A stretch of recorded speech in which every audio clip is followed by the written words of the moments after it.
Saudara, pada video sebelumnya telah kita katakan bahwa para sejarawan menyebut paling sedikit 700 tahun sebagai the golden age atau abad keemasan, di mana sepanjang waktu itu peradaban Islam yang agung yang dibangun oleh Nabi Muhammad menjadi arus utama peradaban dunia, di saat belahan lain termasuk kawasan Eropa apalagi Amerika justru tengah bergelimang dalam kegelapan.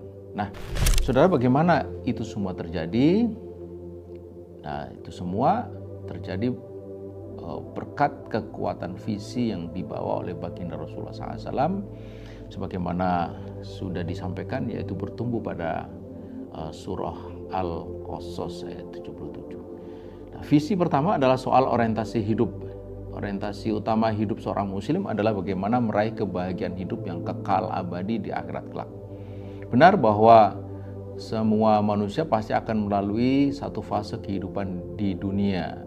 Dengan kesadaran bahwa hidup yang sesungguhnya adalah nanti di akhirat, maka kehidupan dunia harus diletakkan sebagai mazra'atul akhirah atau sawah ladang akhirat, tempat kita menanam kebaikan untuk kita tunai hasilnya di akhirat kelak. Jadi jelas sekali ada linkage yang sangat erat antara bagaimana cara kita menjalani hidup di dunia saat ini dengan corak kehidupan yang bakal kita jalani nanti di akhirat.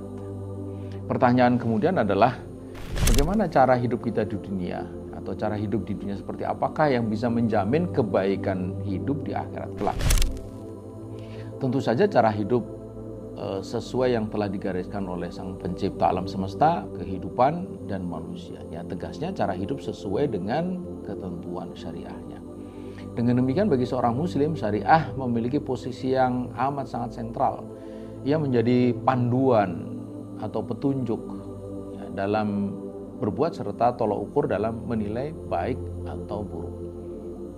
Dengan pandangan seperti itu, tentu tak layak bagi seorang muslim juga manusia lain menjalani kehidupan di dunia secara serampangan atau mereguk kenikmatan dunia tanpa mengindahkan aturan.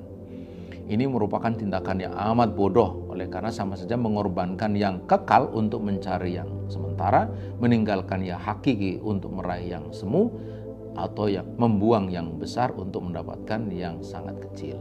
Visi pertama dan mendasar yang gamblang ini, wabtaghi fima ataqallahu darul akhirah, bukan hanya memberi arah tapi juga memasok energi besar yang sangat diperlukan dalam memandang atau yang dalam menggalang usaha bersama. Perjalanan yang berat tentu akan semakin membosankan bila tidak jelas kemana sebenarnya arah yang hendak dituju. Sebaliknya, penderitaan dalam perjalanan akan dirasa sedikit berkurang bila semua mengerti kemana akan menuju. Apalagi jika dipahami betapa pentingnya perjalanan itu harus ditempuh. Dan inilah rahasia pertama mengapa kaum muslimin berhasil membangun sebuah peradaban yang hebat. Ya, para sejarawan menyebut the golden age atau abad keemasan selama kurang lebih 700 tahun yang belum pernah dicapai oleh peradaban dunia manapun sampai ini hari. Ya. Nah, saudara, lalu apa visi kedua yang juga sangat penting? Tetap simak video berikutnya dan jangan lupa follow akun ini.